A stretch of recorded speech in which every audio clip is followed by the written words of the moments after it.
अस्सलाम वालेकुम and welcome to sports floor. मैं हूं फातिमा सलीम और मेरे साथ है क्रिकेट सिकंदर बक और हमारे और भी एक्सपर्ट्स हमें ज्वाइन किए। व्हाई नॉट, आज हम उनको पहले इंट्रोड्यूस कर दें। हमारे साथ है senior sports journalist Abdul Majid Bhatti and senior sports journalist Aliya Sheer, जिन्हें हमें इस्लामाबाद से टेलीफोन लाइन पे ज्वाइन किया। Thank you so much and welcome everybody. Now अब हम लोग बात कर लेते हैं आज हमारे शो का एजेंडा क्या होगा, what are we talking about. अच्छा, T20 world cup is literally around the corner, मतलब कुछ ही दिनों में आगाज हो जाएगा T20 वर्ल्ड कप का। बहुत सारी बातें हो रही हैं उसके हवाले से। अच्छा, and we have to talk about national T20, जहां KPK और सेंट्रल पंजाब के दरमियान आज फाइनल खेला जाएगा। So that's gonna be played today at Gaddafi stadium Lahore. इसके साथ साथ हमारी जो टीम है वो अभी भी बाई सिक्योर बबल में है और आज भी एक सिनारियो मैच खेला जाएगा। फिलैंडर जो है वर्नन फिलैंडर, वो उनके साथ मौजूद हैं। सो वील सी कि वहाँ क्या अपडेट्स हो रही हैं। और PCB आजकल हंट पे है फॉर अ न्यू CEO। कौन होगा, क्या बातें हो रही हैं, इस पर हम लोग भट्टी साहब से भी अपडेट्स लेंगे। Are you coughing for some other reason? ये खांसी के पीछे क्या था? Are you free these days? आपकी CV ड्रॉप करें। अच्छा, एनीवे, और दूसरी तरफ बाबर और रिजवान की जोड़ी पे बहुत सारी बातें हो रही हैं एंड क्रॉस द बॉर्डर सब काफ़ी परेशान है कि अगर ये दोनों चल गए तो फिर पाकिस्तान टीम जो है उसको कोई भी बीट नहीं कर सकता। हाँ, चल पड़ेगी बेसिकली गाड़ी। और लैंस क्लूजनर एंड बहुत सारे बिग स्टार्स ने, रवि बोपारन, सब ने बोला कि पाकिस्तान को हम लोग सेमीफाइनल में देख रहे हैं। बट क्या बाबर स्टीयर करके लेकर जा सकता है अपनी टीम को वर्ल्ड कप में? We'll find out. Anyway, let's go straight to our experts. And सिक्कू, सबसे पहले हम लोग बात कर लेते हैं सेंट्रल पंजाब और KPK के दरमियान जो आज फाइनल खेला जाएगा। इंटरेस्टिंग, हाँ। अभी जो हम लोग पहले मैच देखे थे, सेंट्रल पंजाब ने आउटक्लास ही कर दिया सिंध को। I think Sindh was missing Sarfaraz. और जो नॉर्थ और KP के दरमियान मैच खेला गया, KP won by 5 wickets and I think they all owe to Iftikhar Ahmed 45 of 17 balls. देखिए, सबसे पहले इफ्तिखार तो बहुत अच्छा खेल रहे हैं। सीज़न नज़र आ रहा है, काफ़ी मैच्योरिटी के साथ कप्तानी भी अच्छी कर रहे हैं। जहाँ तक सिंध का सवाल है, सरफराज के जाते ही मैंने देखा थोड़ी सी खलबली सी मच गई है, उनका बैलेंस आउट हो गया। वो एक्सपेक्ट नहीं कर रहे थे कि सरफराज दोबारा टीम में आएगा। तो उसके बाद बैड लग ये होगी कि हमारी तरफ से दिल की गहराइयों से हमदर्दी है। अनवर अली, उनकी वालदा का इंतकाल हुआ, अल्लाह उनकी मग़फ़िरत फरमाए और उनको जन्नत में जगह दें। ये हमारी तरफ से दुआ है पूरे जियो के स्पोर्ट्स के पैनल और स्पोर्ट्स की तरफ, पूरे जियो की तरफ से। उनकी वालदा का इंतकाल हुआ, वो चले गए, तो जिसकी वजह से थोड़ा बैलेंस आउट हो गया। तो वो कप्तानी शायद उन्होंने करनी थी। उसके बाद शान मसूद को दी गई। इज़ अ गुड कैप्टन, मगर ऑब्वियसली बैलेंस आउट होने की वजह से सिंध वो परफॉर्मेंस नहीं कर सकी जिस तरह की वो कर रही थी, तो उससे बड़ा फ़र्क पड़ गया। खैबर पख्तूनख्वा की टीम बड़ी स्ट्रॉन्ग है, उनके पास वो कुछ लड़के देखें ना, इतनी स्ट्रॉन्ग है खैबर पख्तूनख्वा की टीम कि जो पाकिस्तान का सेलेक्टेड प्लेयर था मोहम्मद वसीम, उसको ही नहीं उन्होंने ज़्यादा मैच खिलाए, उसको भी बाहर बिठा के रखा था। एक और लड़का था पाकिस्तान के सेलेक्टेड जो पाकिस्तान के लिए खेलने वाला था न्यूजीलैंड के ख़िलाफ़, मोहम्मद हारिस, उसको भी नहीं खिलाया। अब ये सोचें कि जो टीम पाकिस्तान के सिलेक्टेड प्लेयरों को ना खिलाती हो वो कितनी स्ट्रॉन्ग होगी। By the way, we have to also, sorry, सादा फरहान को भी ऐड कर हम देंगे। उन्हें 53 रन्स बनाए थे ऑफ 39 बॉल्स। सादा फरहान ने, वो तो ज़बरदस्त खेले। उनके तकरीबन 400 के करीब रन हो गए, 421 रन हो गए। तो उनके जो सारा खेल जिस वक्त चलेगा खैबर की तरफ से, वो इफ्तिखार, उनके 364 रन हैं, इनके 421 रन है फरहान के। हैदर अली तो चले गए। गुलाम कामरान गुलाम को 3 मैच खिलाया, उन्होंने भी ज़बरदस्त आके परफॉर्मेंस दे दी। फर्स्ट क्लास क्रिकेट में उनका ज़बरदस्त परफॉर्मेंस थी। एब्सोल्युटली, एंड कांग्रेचुलेशंस कामरान गुलाम, जिन्हें 100 बनाए थे फ्रॉम 60 बॉल्स। सो वो भी एक परफॉर्मेंस है जिस बारे में बात करनी है। ओके, हम लोग ऑफ कोर्स आके जाके फाइनल की भी बात करेंगे सबसे। But Aliya, just throwing it to you, हम लोग इफ्तिखार की बात कर रहे थे। आई नो जब इफ्तिखार टीम पे थे तो सब कहते थे कि मिसबा की वजह से हैं टीम पे, but I think Iftikhar really proved himself. अगर मैं लास्ट मैचेस ऐसी मैंने देख रही थी उनके, कुछ 5 मैचेस की अगर बात कर ले तो 45 of 17 balls, 54 of 26, 33 of 21, 55 बनाए उन्हें 34 बॉल से, 58 of 34. I mean, he has been phenomenal and with the ball too, एक दो विकेट्स भी साथ साथ दे रहे हैं। He is an all-rounder, तो जो मिसबा कहते थे 3D प्लेयर हैं। जी बिल्कुल, देखिए हम लोगों ने, हम मीडिया के लोगों ने एक्चुअली इंसाफ नहीं किया है, क्योंकि वो मीडिया डार्लिंग नहीं थे, उनके ताल्लुकात अच्छे नहीं हैं, वो ज़्यादा बोलते नहीं हैं, वो इश्तिहारों में काम नहीं करते। तो हमारा जो क्राइटेरिया है ना लोगों को पसंद और नापसंद करने का, वो एटीट्यूड के ऊपर है। जो हम्बल और डिसेंट आदमी होता है उसको कोई पसंद नहीं करता। ये जो फी ज़माना चल रहा है, इसमें इफ्तिखार अहमद जो हैं वो 2019 में जब वापस आए हैं तो 5 ODI में उनकी 53 की एवरेज है, 53 की एवरेज। और और 105 का स्ट्राइक रेट था। फिर जो 10 T20 इनिंग्स उन्होंने खेली उसमें 42 की एवरेज है, बैटिंग एवरेज उनकी, और 131 का स्ट्राइक रेट है। बेसिकली वो उनके साथ ट्रेजेडी ये हुई है कि वो 4 नंबर के प्लेयर हैं, और जहाँ पे वो थोड़ा टाइम लेते हैं और उसके बाद फिर इनिंग्स बना के अच्छा खेलते हैं। मगर चूंकि पाकिस्तान में उनको हम नीचे इस्तेमाल करते हैं 5वें 6ठे नंबर पे, जब भी हमने देखा तो उनको ना उतनी बॉलें मिलती हैं, ना सेटल होने का टाइम मिलता है, और हर प्लेयर का वो मिजाज नहीं होता कि वो जाते जाके मारना शुरू कर दे। वो थोड़ा सा टाइम लेके फिर इनिंग्स बड़ी बनाते हैं। और जिस तरह से वो छक्के मार रहे थे, मुझे तो बड़ा उनके अंदर भी काफ़ी चेंज नज़र आया है। लेकिन जो ट्रेजेडी है फातिमा, जिसमें हमें बहुत तवज्जो देने की ज़रूरत है, वो ये है कि हमारे डोमेस्टिक जो मैचेस होते हैं तो हमारे सारे ही प्लेयर जो हैं वो एक्स्ट्रा ऑर्डिनरी लग रहे होते हैं, और जब वो इंटरनेशनल में जाते हैं तो वो ऑर्डिनरी लग रहे होते हैं। तो ये जो डिफरेंस है, इसके ऊपर क्रिकेट बोर्ड को काम करना है। जब तक आप अपना इंफ्रास्ट्रक्चर इंप्रूव नहीं करेंगे, क्वालिटी नहीं लेके आएंगे, मेरा ख्याल है ये 6 टीमों वाला जिसके ऊपर हम नाराज तो बहुत होते हैं, लेकिन इसका जो एक असल चीज है वो ये है कि आपकी क्रीम जो है वो खेले। अब अगर ये क्रीम जो है, हमने इसको नेशनल T20 में खेलते देखा, अगर ये ब्रॉडकास्टिंग इतनी अच्छी ना होती, कोई भी ना देखता और हमें ना पता चलता, जहां 50-52 कैचेस ड्रॉप कर दिए गए हों, 53 कैचेस ड्रॉप कर दिए गए हों, वहां पे आप कहां खड़े हैं क्रिकेट में। ये आपकी यानी टॉप के प्लेयर्स हैं जो नेशनल टीम में भी खेल रहे हैं। तो इससे हमें अपनी क्रिकेट को इम्प्रूव करने का ये आईना दिखता है, नजर आता है। ब्रॉडकास्टिंग का फायदा ये होता है कि आम पब्लिक तक भी पता चल जाती हैं चीजें कि भाई कौन कहाँ स्टैंड कर रहा है। तो ये बहुत संजीदा चीजें हैं, क्योंकि जैसे फरहान है, अब कितना अच्छा स्कोर किया, लेकिन जो वीकनेसेस हैं कि जी फुटवर्क नहीं नजर आ रहा, ऑफ स्टंप का नहीं पता, ये सब पे बहुत काम करने की जरूरत है। हमारे प्लेयर्स इंटरनेशनल लेवल पे आके ये सीख रहे होते हैं, which is a tragedy basically, क्योंकि वहां पे भी आपको एक प्राइस पे करनी पड़ती है। वो ऑन द जॉब ट्रेनिंग हो जाती है ना, वो प्री ट्रेनिंग नहीं होती। बिल्कुल आप सही कह रहे हैं। And just moving to you Bhatti sahab, थोड़ा सा हम लोग बात कर लेते हैं आज केपी और सेंट्रल की। किसका आपको लग रहा है पल्ला भारी, बिकॉज दोनों टीम ने अच्छे परफॉर्मेंस दिखाई है, केपी गोइंग स्ट्रॉन्ग, मगर आपको क्या लग रहा है? जिस तरह आलिया कह रही है, एक तो बहुत अच्छी बात है कि ब्रॉडकास्ट हुआ है, कि सब कुछ देखने को मिला है। कैचेस, अभी रोहिल नज़ीर की मैं बात करी थी सिक्कू से, कितना अच्छा उन्हें बिहाइंड द स्टंप्स कैच लिया, you know all these things देखने को मिल रही है। बट जस्ट टेल मी, आपको क्या लग रहा है फिर आज दोनों को देख के, बैटिंग और बॉलिंग दोनों टीम्स? देखिए फातिमा, एक तो वहाब रियाज कल आखिरी ओवर जब इनिंग्स का चल रहा था सेंट्रल पंजाब का, तो बॉलिंग करते हुए गिर गए थे और वो आइसिंग कर रहे थे अपने पाँव को। हमें नहीं पता उनकी इंजरी कितनी सीरियस है। अगर वहाब रियाज खुदा न खास्ता मैच नहीं खेलते हैं तो ये बहुत बड़ा नुकसान होगा सेंट्रल पंजाब का, क्योंकि उनकी टीम पहले ही अच्छी खासी कमजोर है। लेकिन जहां ब्रॉडकास्टिंग की बात हो रही है, कल ब्रॉडकास्टिंग ने एक बड़ी इंटरेस्टिंग चीज पकड़ी। कमेंटेटर्स ने हल्का सा तस्करा किया, लेकिन उसमें से निकल गए, जाहिर है बहुत बड़ी कंट्रोवर्सी थी।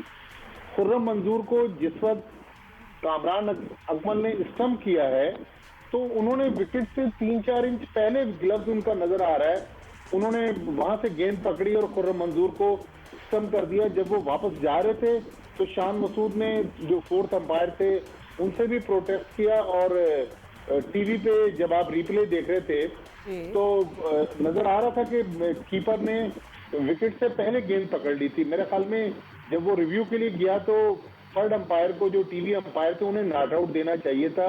लेकिन अंपायरिंग का स्टैंडर्ड इस टूर्नामेंट में बहुत ज्यादा अच्छा नहीं था। मेरे ख्याल में अंपायरिंग का स्टैंडर्ड ज्यादा अच्छा हो सकता था। इससे पहले भी कुछ हुआ था ना भट्टी साहब, कुछ इश्यूज मुझे लगता है कुछ दिन पहले। हाँ जी हाँ, अंपायरिंग ओवरऑल फातिमा इस पूरे टूर्नामेंट में, आप इस पिंडी के मैचेस देखें, अब लाहौर में जो मैचेस हो रहे हैं, एक तो हमारे जो मेन अंपायर हैं अलीम डार और एहसन रजा, वो तो चले गए शायद T20 वर्ल्ड कप के लिए। वो राशिद रियाज और आसिफ याकूब जो पाकिस्तान के बेस्ट अंपायर थे, वो हमें इस टूर्नामेंट में नजर नहीं आ रहे। फिर देखें, एक तरफ तो कल सेमीफाइनल हो रहे थे, बड़ा जबरदस्त इफ्तिखार है, जिस तरह आलिया कह रही थी, डार्लिंग ऑफ द मीडिया, बहुत सारे प्लेयर्स हैं। अगर सिक्कू भाई और थोड़ा सा डिस्क्राइब करें, जहीर अब्बास के बारे में कहा जाता था कि अनवर हुसैन, अन्नू भाई, जिनके नाम पर कराची में एक पार्क भी है बड़ा मशहूर, अन्नू भाई पार्क, वहाँ क्रिकेट ग्राउंड भी है। अन्नू भाई बहुत ज्यादा जहीर अब्बास को सपोर्ट करते थे। आप देखें, जहीर अब्बास दुनिया के बेहतरीन प्लेयर बन गए, लेकिन कजाफी स्टेडियम के बराबर में जो LCC ग्राउंड था, जहाँ पाकिस्तान टीम प्रिपरेशन कल कर रही थी, ठीक है, वहाँ पाकिस्तान के सारे बैट्समैन आई नो, ये भी एग्जैक्टली हम लोग बात करेंगे कि बॉलर्स ही चाह रहे हैं और क्या कुछ हुआ बैटिंग में हम लोग बात करेंगे, बट आफ्टर ब्रेक भट्टी साहब क्योंकि हमारी सब जो डायरेक्शन है चेंज हो जाएगा।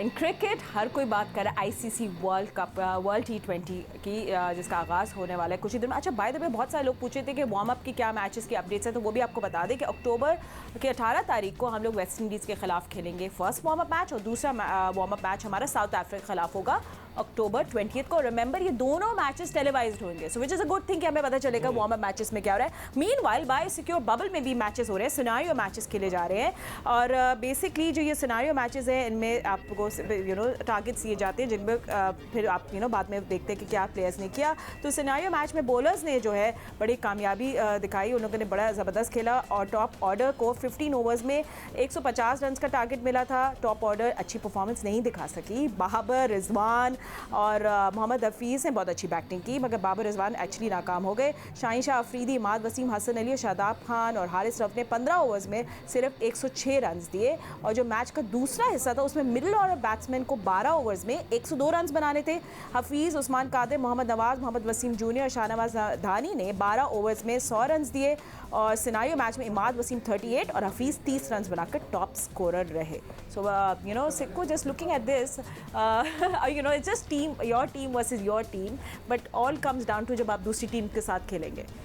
हाँ नहीं, वो तो ऑब्वियसली उसका मिजाज ही अलग होता है, मगर इस किस्म के मैचेस, सिनेरियो मैचेस कराने का मकसद ये होता है कि लड़कों को टारगेट चेस करने का मौका दिया जाए, बॉलर्स को कम स्कोर पे आउट करने का मौका दिया जाए, या उनको रन रोकने की प्रैक्टिस कराई जाए। आई होप कि वो जो शॉर्ट बॉलिंग कर रहे हैं वो कोचेज़ उसको रोकें।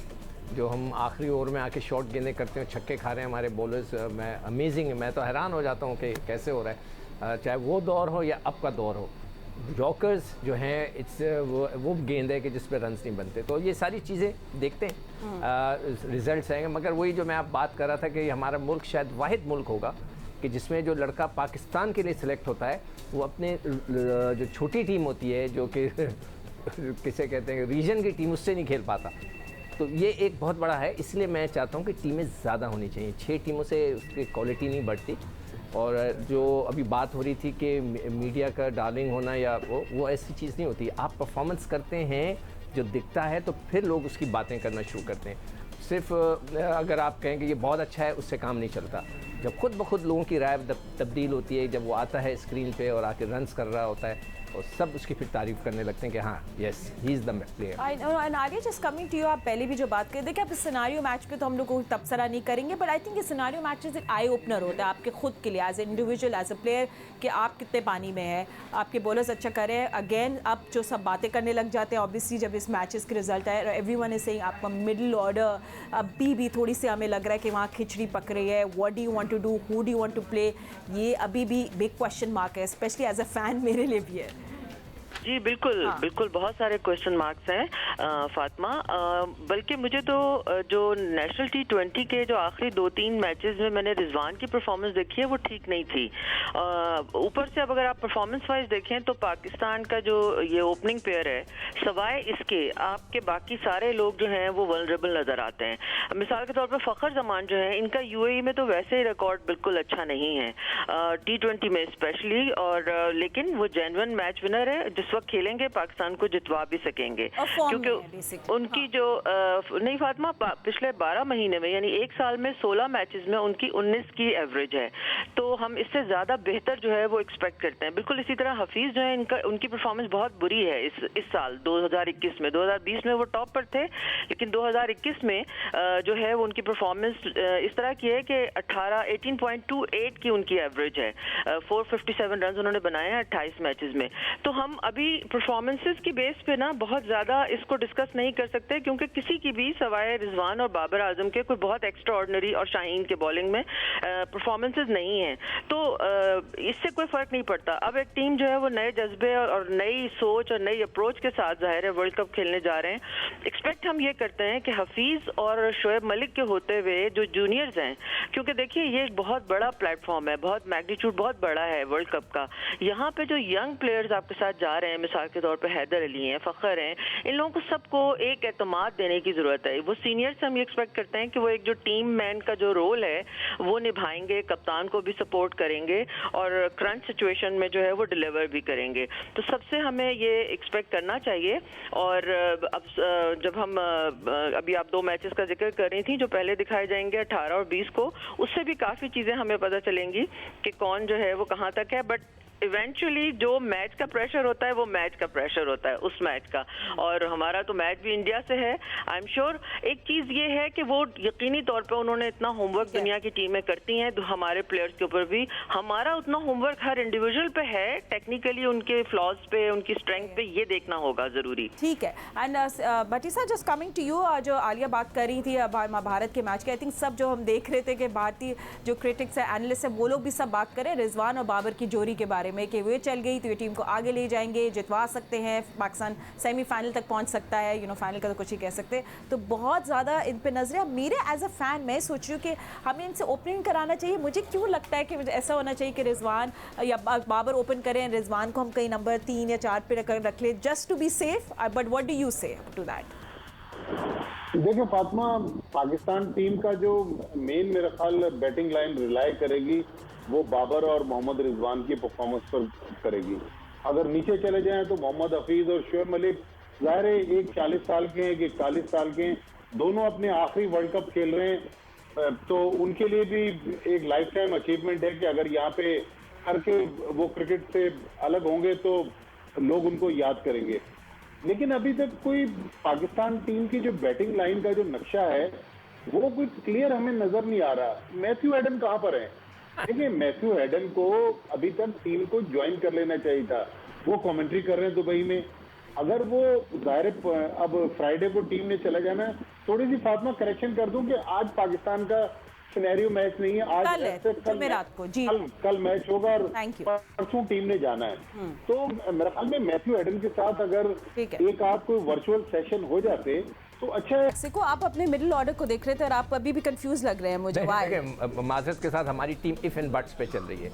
अगर फखर चल गया, अगर शोएब मलिक ने नीचे रन गए, अगर ये हो गया, अगर मगर पे टीम चल रही है हमारी माजरत के साथ।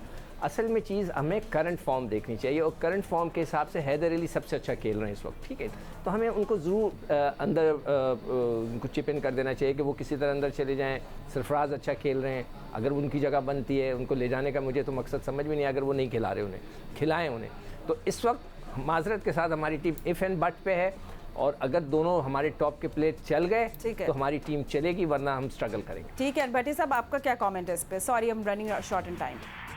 फातिमा, थोड़ी देर पहले जब आप ब्रेक पे गई थी, पाकिस्तान क्रिकेट बोर्ड ने एक वीडियो रिलीज की है।